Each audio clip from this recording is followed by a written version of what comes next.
के कारोबारी राजा रघुवंशी हत्याकांड की जांच पड़ताल जैसे जैसे आगे बढ़ रही है, उसमें हर दिन नए नए खुलासे हो रहे हैं। हर रोज इस केस की नई परत खुलती है और अब इस सनसनीखेज मर्डर केस में छठे किरदार की एंट्री भी हो गई।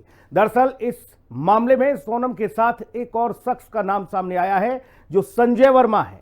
जांच में जुटी शिलांग पुलिस को यह जानकारी हाथ लगी है और से ये मामला सुलझाने के बजाय और उलझता हुआ नजर आ रहा है।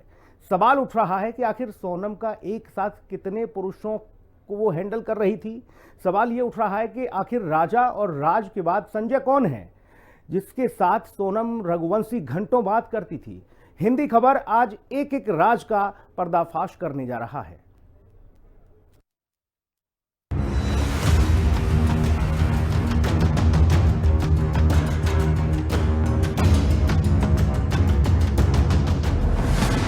राजा की हत्या से पहले कॉल डिटेल में मिले नए क्लू।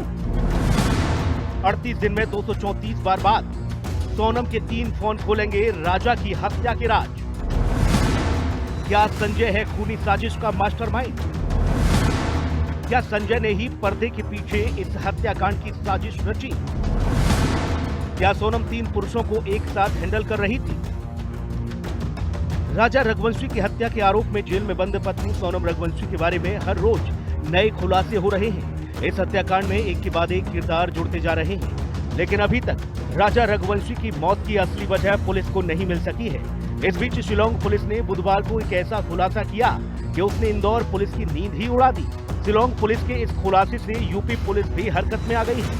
दरअसल पुलिस ने सोनम की कॉल डिटेल खंगाली है, जिसमें चौंकाने वाली जानकारियां सामने आई हैं और पता चला है कि सोनम एक नहीं, 2 नहीं, बल्कि 3 लड़कों को एक ही समय पर हैंडल कर रही थी। सोनम रघुवंशी का पहला पति राजा, दूसरा प्रेमी राज और तीसरा आशिक संजय वर्मा को एक साथ घुमा रही थी।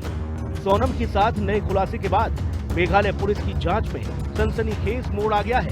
शिलांग पुलिस के खुलासे के बाद राजा रघुवंशी हत्याकांड में नए किरदार की एंट्री हो गई है। सोनम ने संजय नाम के शख्स से सैकड़ों बार बात की। 38 दिन में 234 बार सोनम और संजय के बीच बातचीत हुई थी। 787 सीरीज के नंबर से सोनम और संजय की बार बार बात होती थी। 1 मार्च से 8 अप्रैल के बीच सोनम और संजय ने कई बार फोन पर बातचीत की। 8 जून को रात 11:30 बजे नंबर ऑफलाइन होने से पहले तक दोनों की बातचीत होती थी। ट्रू कॉलर पर नंबर संजय वर्मा के नाम से रजिस्टर्ड है। जिस नंबर से सोनम और संजय की बात होती थी, पुलिस अब उस मोबाइल नंबर की जाँच कर रही है। फर्जी नाम से सिम होने की आशंका भी जताई जा रही है। इस नए खुलासे से इस बात का अंदेशा और गहरा गया है कि हत्या की साजिश में सिर्फ राज कुशवाहा ही नहीं, बल्कि अन्य लोग भी शामिल हो सकते हैं। फिलहाल पुलिस यह पता लगाने में जुटी है कि संजय वर्मा कौन है और शिलांग जाने से पहले इंदौर क्राइम ब्रांच के अफसरों के सामने राज ने अपने और सोनम के बीच प्रेम संबंध की बात से इनकार करने में अब दम नजर आ रहा है। क्या कुछ पूछताछ करी है? नहीं, नॉर्मली पूछताछ है कि जो भी इनके हिसाब से था कि सोनम के कैसे विवेक क्या है, ये सब चीजें पूछी गई है। अच्छा, संजय वर्मा के एक शख्स का आ रहा है, 234 बार लगभग उसको एक महीने बात हुई है। नहीं, आइडिया नहीं, उसका आइडिया नहीं। अभी आपको साथ में ले जाने का क्या है? क्या बातचीत हुई है?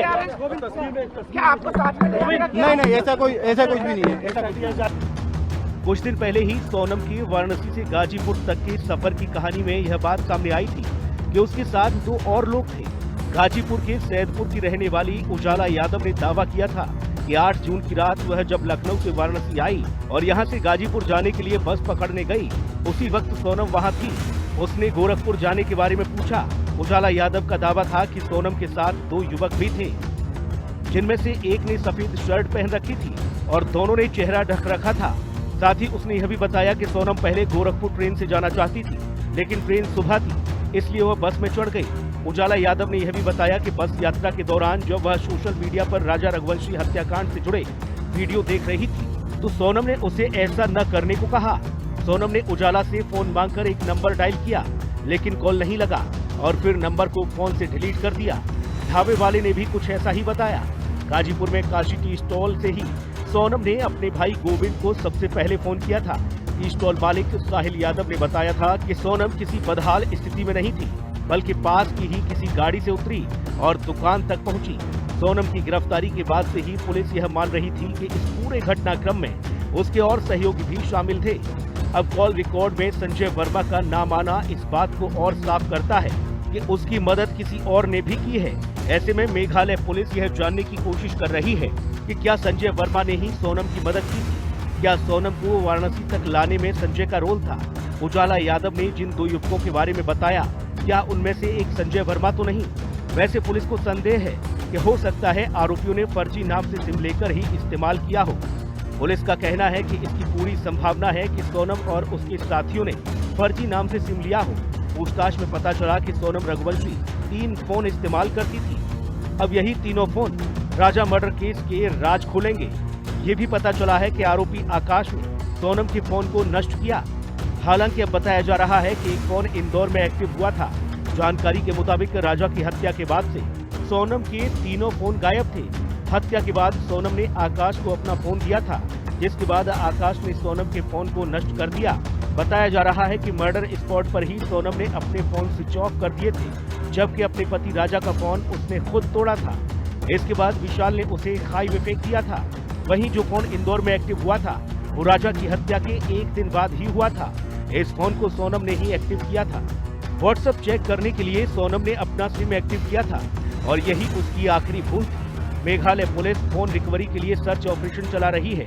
इंदौर, गुवाहाटी और यूपी के कई जिलों में पुलिस का सर्च ऑपरेशन जारी है। जांच अच्छी तरह से चल रही है। बाकी हम चाह रहे हैं इसमें जांच बारीकी से चल रही है। इसको आज जांच करेंगे, फिर कल उनको जेल भेजेंगे, फिर अपने उनको धीरे से पैरोल पर छोड़ेंगे। तो हम चाह रहे हैं इतना सब करने के बढ़िया तो उनको एक इनकाउंटर करो, खत्म करो चीज़ें। जिस प्रकार से जांच हो रही बारीकी से, इससे तो हम बहुत खुश हैं, क्योंकि मेघालय पुलिस जो है जिस प्रकार से राजा सोनम के जो केस था, राजा को इंसाफ दिलाने के लिए अच्छी तरह से काम कर रही है।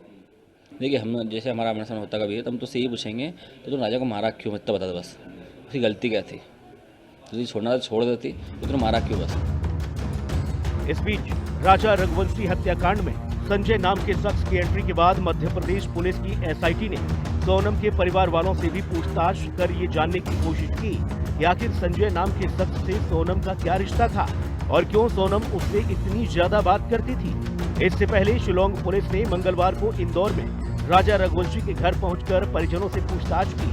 पुलिस ने राजा की मां और दोनों भाई से करीब 1 घंटे तक बातचीत की। एसआईटी के 3 अधिकारियों ने सोनम के परिवार वालों से पूछताछ की।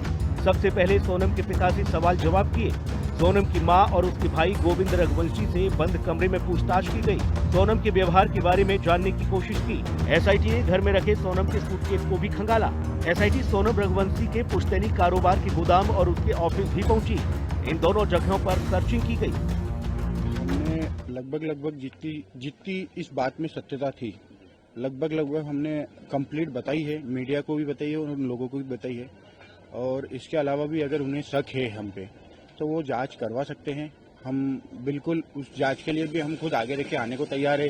जैसे मैं आगे रह के उनके घर भी जा रहा हूँ और चीज़ों को समझ रहा हूँ। मेरे को पता है उनके घर में वो एक बहुत बड़ा हादसा हुआ है, तो इन चीज़ों को लेके मैं भी चाहता हूँ कि अगर उनकी डिमांड है नार्कोटिक्स की तो बिल्कुल जाँच करी जाए। तो आप तेरे पे भी देखे थे कि आपको मतलब मना कर दिया था कि आप मत आओ या नहीं, ऐसा कुछ मुझे मना नहीं करा गया था। मैंने विपिन जी को कॉल करके गया। लगभग जेवर जो भी हमारे घर पे होंगे वो तो होंगे और जो भी दिए हैं उनमें, बाकी का वो यहीं छोड़ के गई है, लेके गई थी? कुछ जेवर लेके गई है, जैसे वो पेंडल जो पुलिस को मिला हुआ है और भी कुछ है, जैसे कान के, नाक के, ऐसे कुछ भी हैं, तो वो शायद वो लेके गई है। बाकी के जेवर तो हमारी कस्टडी में है। आपको बता दें कि सोनम का प्रेमी राज कुशवाहा पहले गोदाम में ही काम करता था। बताया जा रहा है कि सोनम के परिवार से पूछताछ के दौरान सोनम रघुवंशी के व्यवहार और घटनाक्रमों को लेकर सवाल किए गए। शिलोंग पुलिस ने घटना से पहले सोनम के व्यवहार, उसके परिवार से संबंध और हनीमून यात्रा से जुड़े पहलुओं पर फोकस किया। राजा रघुवंशी मर्डर केस के सिलसिले में शिलोंग पुलिस 2 दिनों से इंदौर में है। मंगलवार को एसआईटी और क्राइम ब्रांच के 6 सदस्यीय दल ने उस फ्लैट की सर्चिंग की, जिसमें हत्या के बाद कुछ दिनों तक सोनम रही थी। राजा के बड़े भाई सचिन भी वहां पहुंचे थे, लेकिन उन्हें फ्लैट के अंदर जाने नहीं दिया गया। मंगलवार को ही शिलोंग पुलिस ने हत्या स्थल पर क्राइम सीन रिक्रिएशन किया। इस प्रक्रिया के दौरान उस खाई के पास से दूसरा हथियार भी बरामद कर लिया गया, जो अब तक गायब था। पुलिस का कहना है कि राजा की हत्या में 2 हथियारों का इस्तेमाल हुआ था। एक पहले ही मिल चुका था, दूसरा अब रिक्रिएशन के दौरान बरामद हुआ है। पुलिस के मुताबिक आरोपी ने 4 अलग-अलग जगहों पर राजा की हत्या की कोशिश की। पहली कोशिश गुवाहाटी में विफल रही, दूसरी नौगरिया में जहां लाश ठिकाने लगाने की जगह नहीं मिली, तीसरी मावल ख्यात में भी योजना फेल हुई। आखिरकार बेंसे डोंग फॉल्स के पास 23 मई को हत्या को अंजाम दिया गया। राजा रघुवंशी की हत्या के मामले में सोनम की संलिप्तता की जांच अब कई स्तरों पर की जा रही है। पुलिस तकनीकी साक्ष्य, पारिवारिक बातचीत और घटनाक्रमों की कड़ियों को जोड़ने का प्रयास कर रही है ताकि पूरे मामले की सच्चाई सामने आ सके। फिलहाल सोनम इस मामले में मुख्य आरोपी के रूप में नामजद है और पुलिस हर पहलू से उसकी भूमिका की तहकीकात कर रही है। हिंदी खबर की स्पेशल रिपोर्ट।